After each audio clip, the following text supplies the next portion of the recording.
حي على الفلاح.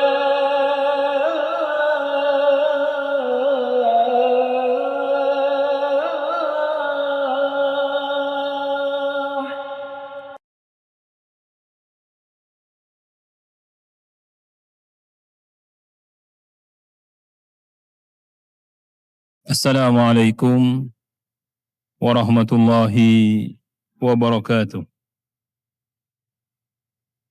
Innal hamdalillah nahmaduhu wa nasta'inuhu wa nastaghfiruh. Wa na'udzu billahi min shururi anfusina wa min sayyiati a'malina. May yahdihillahu fala mudilla lahu wa may yudlil fala hadiya lahu. أشهد أن لا إله إلا الله وحده لا شريك له وأشهد أن محمدا عبده ورسوله اللهم صل وسلم عليه وعلى آله وصحبه ومن دعا بدعوته ومن سار على نهجه نوينا التعلم والتعليم والتذكر والتذكير والنفع والانتفاع والإفادة والاستفادة والحث على التمسك بكتاب الله وسنة رسوله والدعاء إلى الهدى والدلالات على الخير ابتغاء وجه الله ومرضاته وقربه وثوابه سبحانه وتعالى. أما بعد. Jamaah salat zuhur Masjid Al-Falah yang dirahmati Allah, alhamdulillahi wa syukurillah. Sampai siang hari ini kita masih diberi kesempatan oleh Allah Subhanahu wa taala untuk bisa melaksanakan salat zuhur berjamaah di Masjid Al-Falah ini. Alhamdulillahi wa syukurillah, kita mendapatkan taufik dari Allah bisa melanjutkan kajian mimbar duhur yang mana insyaallah kita akan melanjutkan pembahasan seputar motivasi Al-Quran, yang mana subtema yang akan kita sampaikan seputar Al-Quran sebagai sarana munajat kepada Allah Subhanahu wa ta'ala. Jadi munajat itu adalah satu komunikasi spiritual antara seorang hamba dengan Tuhannya. Kalau secara bahasa munajat itu adalah pembicaraan yang dengan suara rendah, al-hadisul khafi. Jadi orang munajat itu ketika dia melakukan permintaan atau dia melakukan komunikasi dengan Allah Subhanahu wa ta'ala dalam momen tertentu dengan suara yang rendah, itu munajat. Nah, kita ini sebagai hamba Allah Subhanahu wa ta'ala, dalam setiap ibadah yang diperintahkan, menjadikannya sebagai momentum untuk munajat kepada Allah. Bukan hanya untuk meminta sesuatu yang kita butuhkan saja. Tapi munajat orang beriman itu karena ingin terus dekat dengan Tuhannya. Jadi kita mungkin banyak nikmat yang belum disyukuri. Kita syukuri dengan munajat itu. Nah, ketika kita mampu bermunajat dengan benar, itu tandanya Allah Subhanahu wa ta'ala telah memberikan nikmat yang besar, anugerah yang besar, karunia yang besar kepada kita. Baik munajat dengan lisan yang berzikir atau hati yang syukur. Maka dalam satu riwayat hadis yang diriwayatkan oleh Thauban Maula Rasulullah sallallahu alaihi wasallam. Ia berkata, "Lamma nazalat walladzina yaknizuna adh-dhahaba wal fiddata wa la yunfikunaha fi sabilillah fabashshirhum bi'adzabin alim." Ketika turun ayat orang-orang yang mengumpulkan emas dan perak, tapi tujuannya hanya mengumpulkan saja, wala yunfiqunaha fi sabilillah. Tidak ada keinginan untuk menginfakkan di jalan Allah, membantu perjuangan di jalan Allah, tidak ada. Ngumpulkan saja. Fabashshirhum bi'adzabin alim. Beritahu dia tentang azab yang pedih. Bisa di dunia, bisa di akhirat. Lamma nazalat walladzina yaknizuna adh-dhahaba wal fiddah. Qala ba'du ashabina. Jadi ada beberapa sahabat yang bertanya kepada Rasulullah sallallahu alaihi wasallam,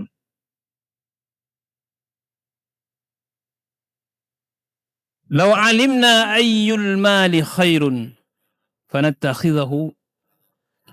Andaikan kami tahu ada sesuatu yang lebih baik dari emas dan perak ini, kemudian kita upayakan dan kita usahakan mendapatkannya. Qala, Nabi sallallahu alaihi wasallam bersabda, "Afdaluhu," yang lebih baik dari itu semua hanya anugerah Allah Subhanahu wa taala yang diberikan kepada hambanya. Lebih baik dari itu semua lisanun zakirun, lisan yang berzikir. Artinya berzikir, bermunajat kepada Allah, lisannya berzikir. Wa qalbun syakirun, hatinya bersyukur. Wa zawjatun mu'minatun tu'inuhu ala imanihi. Lebih baik dari harta benda itu seorang istri yang beriman yang membantu suaminya tetap berada di atas keimanannya. Itu nikmat yang paling besar, jangan tukar dengan apapun. Lisanun zakirun wa qalbun syakirun, lisannya, hatinya selalu bermunajat kepada Allah Subhanahu wa taala. Nah, di antara sarana munajat itu adalah Al-Qur'an. Karena sekarang kita membahas motivasi Al-Qur'an, saya lebih spesifik kepada Al-Quran. Bagaimana kita bermunajat dengan Al-Quran? Yang pertama, ketika kita membaca Al-Quran, upayakan jangan hanya membaca an dhahri qalbin, membaca dari hafalan saja, tapi membaca dengan lisan dan melihat Al-Quran. Harus punya waktu sehari semalam. Kalau tidak bisa langsung dari mushaf, mushaf itu Quran itu yang bainad duffatain, ma bainad duffatain, yang ada di antara dua sampul itu mushaf namanya. Kalau yang di HP itu apakah mushaf? Ya, itu mushaf. Tapi tetap membaca dari mushaf langsung itu lebih afdal daripada membaca dari HP. Tapi ketimbang nggak membaca dari mushaf, ya dari HP nggak apa-apa. Jadi upayakan kalau membaca Quran itu sambil melihat. Lah ini munajat namanya. Orang yang sehari semalam masih mampu meluangkan waktu untuk bermunajat dengan Al-Quran, insya Allah dia tidak akan tergelincir jauh dari agama ini. Inna hadzal Quran yahdi lillati hiya aqwam. Quran ini memberi petunjuk kepada yang lebih baik. Aqwam itu kepada yang lebih dekat kepada kebenaran. Yahdi lillati hiya aqwam. Maka minimal sehari semalam kita upayakan dan kita istiqomahi. Kalau kadang semangat, kadang tidak. Nah, ini harus dicari solusinya. Masing-masing berbeda solusinya. Biasanya penyebab itu adalah kesibukan, yang mana kesibukan ini mungkin bukan kesibukan yang sifatnya dosa. atau maksiat, bukan.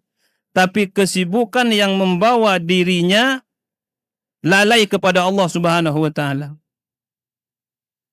Mungkin tidak dosa. Orang mencari kerja dapat pahala, tapi kadang-kadang gara-gara pekerjaan dia lalai kepada Tuhannya. Harusnya tawakal itu hanya kepada Allah, dia tawakal kepada pekerjaannya. Orang beriman seharusnya tidak begitu. Nah, apabila demikian, dia tidak akan mendapatkan waktu untuk munajat. Maka bermunajatlah kepada Allah Subhanahu wa taala dengan Al-Qur'an ini dalam arti ketika kita bersama Al-Qur'an, lihatlah lafaz-lafaz dari ayat-ayat Al-Qur'an itu. Dikatakan oleh para ulama bahwa orang yang membaca Al-Qur'an sambil melihat walaupun hafal. Ini sebagian kita sudah hafal Al-Mulk, hafal Yasin, hafal Al-Waqi'ah. Ini surat-surat yang sering dijadikan materi hafalan karena ada beberapa keutamaannya. Nah, walaupun hafal, upayakan kita jangan hanya membaca dari hafalan, tapi melihat. Kenapa? Karena melihat itu membantu konsentrasi kita. Panjenengan punya masalah besar, berat, ruwet, itu harusnya membaca Qur'annya sambil melihat Qur'an.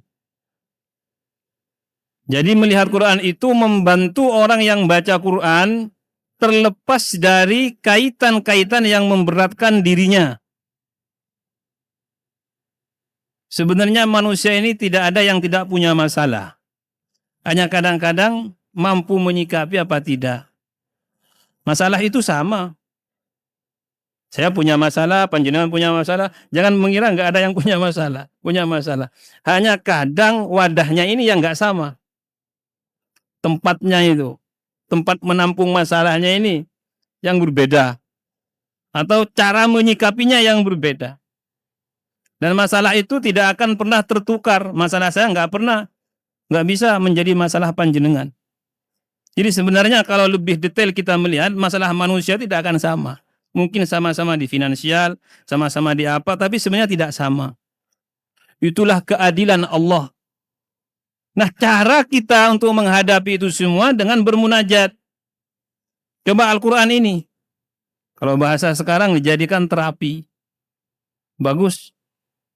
Jadi yang pertama itu, upayakan lahir batin kita itu fokus kepada Al-Quran. Lisan kita membaca, hati kita bergerak, mengikutinya walaupun tidak paham. Mata kita mengikuti dengan melihat tulisan-tulisan dalam mushaf itu. Jadi 3 hal ini kalau membaca Quran. Yang pertama itu, kalau ingin mendapatkan rahasia-rahasia dari munajat kepada Allah. Tidak ada nikmat yang lebih besar daripada ketika Allah memberikan keutamaan dari munajat itu kepadanya. Jadi tadi 3 itu diupayakan. Lisannya membaca, hatinya mengikuti. Kalau tidak paham artinya, nggak harus paham artinya. Hati itu mengikuti dengan kehusyuan. Artinya kehusyuan itu apa? Minimal yakin bahwa yang sedang dibaca itu adalah kalamullah. Jadi yang dibaca ini adalah firman Allah. Minimal begitulah. Sehingga kalau terbiasa begini, dia mampu membedakan. Kadang-kadang ada orang tidak bisa membedakan. Saya kadang ngajar hadis. Ustadz, ini firman Allah Subhanahu wa taala. Yang dibaca hadis, katanya firman Allah. Ini kan nggak bisa membedakan. Kenapa tidak bisa membedakan? Kurang meresapi. Jadi hatinya itu kalau membaca Quran nggak mengikuti. Orang yang mengikuti bacaan lisannya dengan hati, ketika membaca Al-Quran, pasti Allah akan memberikan pembeda bahwa yang dibaca ini Quran. Hadirkan. Pertama yang harus dilakukan, hadirkan bahwa itu kalamullah. Itu adalah firman Allah. Quran itu firman Allah. Hadirkan di hati itu. Kalau ini sudah istiqomah dan terbiasa, maka ketika ada orang lain membaca, akan connect hatinya. Connect, pasti connect. Ini Quran ini bukan hadis. Sama orang yang mendalami ilmu hadis, mesti tahu ini hadis, ini bukan hadis, tahu. Maka minimal kita itu walaupun tidak hafal Quran, tapi bisa membedakan ada bacaan dibaca ini Quran. Dari mana kita bisa membedakan? Ya dari upaya kita istiqomah menghadirkan hati setiap firman Allah. Karena Nabi mengatakan setiap hurufnya itu ada kebaikan. Setiap huruf Quran itu loh. Itu mengandung kebaikan, setiap kebaikan dilipat 10 kali. Berarti kan harusnya beda. Ketika Quran dibaca, hurufnya. Ya huruf di Quran, di hadisnya sama. Alifnya ya sama alif, ba-nya sama ba, ta-nya sama ta. Tapi efeknya beda gitu. Jadi kadang-kadang sama-sama innallaha. Di Quran juga ada innallaha, di hadis juga ada tapi harusnya beda. Sama lafadznya dilihat, tapi tidak sama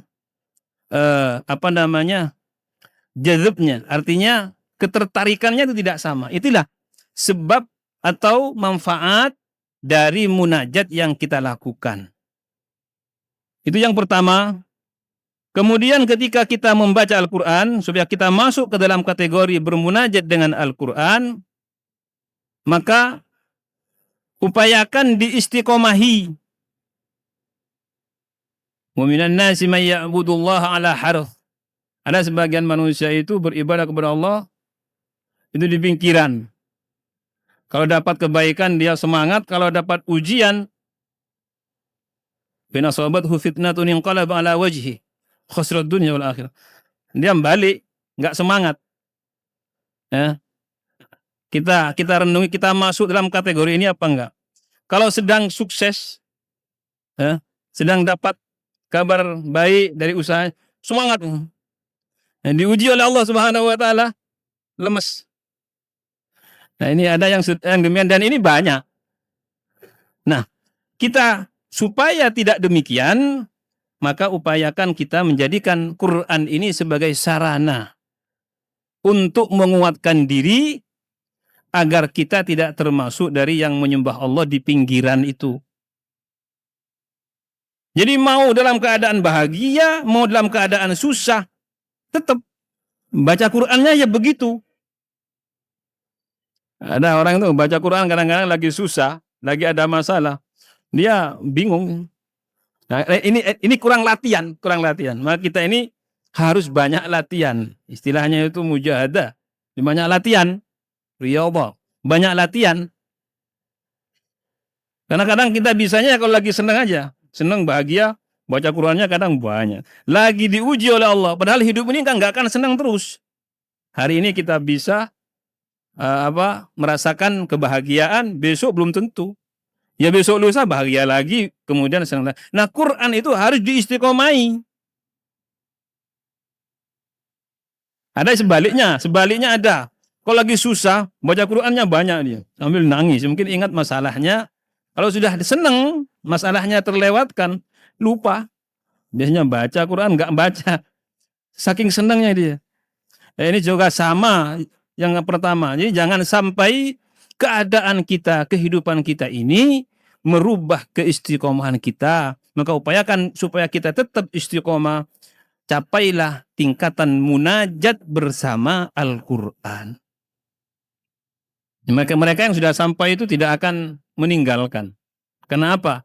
Karena dia meyakini Al-Quran itu adalah penyelamat dirinya di dunia dan dia yakin di akhirat juga akan menjadi pemberi syafaat. Iqra'ul Quran fa innahu ya'ti yaumal qiyamati syafi'an li ashabi. Jadi kesimpulan dari apa yang saya sampaikan, marilah kita terus latihan.